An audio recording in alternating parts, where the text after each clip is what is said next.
What are the issues that are going to define President Obama over the next 18 months? Well, in 2009, I came out with a book called Culture of Corruption. And I think over the last couple of years, what we've seen is an illumination, time and time again, of how this administration has abused its power to try and silence its critics and to undermine and sabotage the rule of law. And in every single policy area, you see this. I live in Colorado. I've lived there for the last couple of years.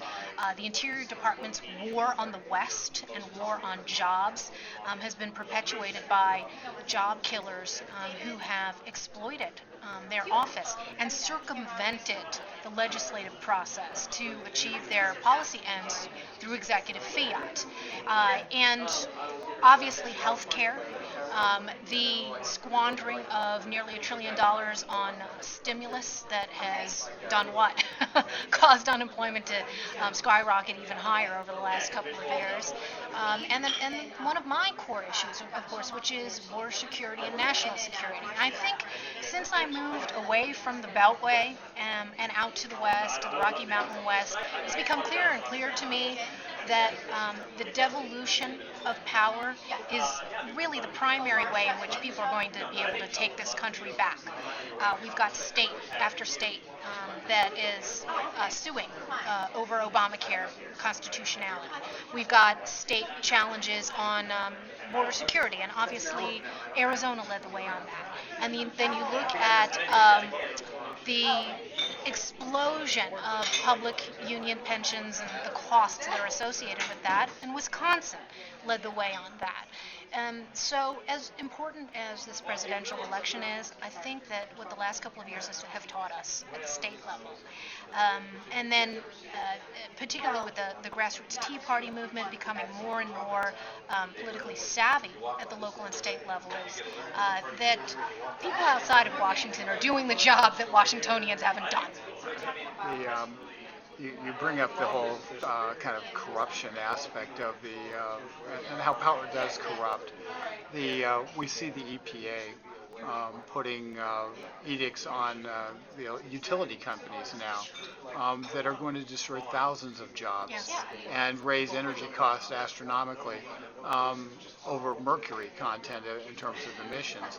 Yet we've got light bulbs that they're forcing us to buy that have more mercury in them that they're putting into our own houses. Yeah. I mean, how do we reconcile that? How do we deal with a government that just does head-scratchingly stupid things?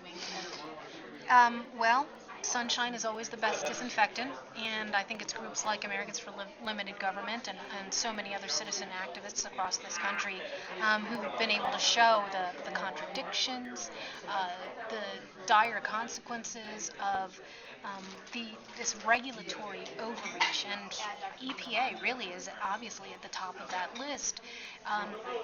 Again, you have to look not just at the administrator of the EPA, Lisa Jackson, but as I emphasized in Culture of Corruption, it's all the people behind the scenes who are really pulling the strings, many of them Clinton holdovers, like Carol Browner, for example, who, of course, is now officially out of the administration. But, of course, with this administration, it's a revolving door, and nobody gets thrown under the bus. They just change seats on the bus. And it's ideologues like that, green radicals, who've been writing these regs and putting them in the works for more than a decade, almost 2 decades now. I think in this case, you have to couple citizen activism with education. And this is why it's so important that the indoctrination that is going on in government schools right now, whether it's climate change or recycling or any number of these environmental regulations, that our kids understand that they need to approach it not as religion or a cult as the left does, but they have to understand basic economics, cost-benefit analyses, and they also have to be able to be equipped to know the difference between junk science and real science. Thank you very much for your time. You bet.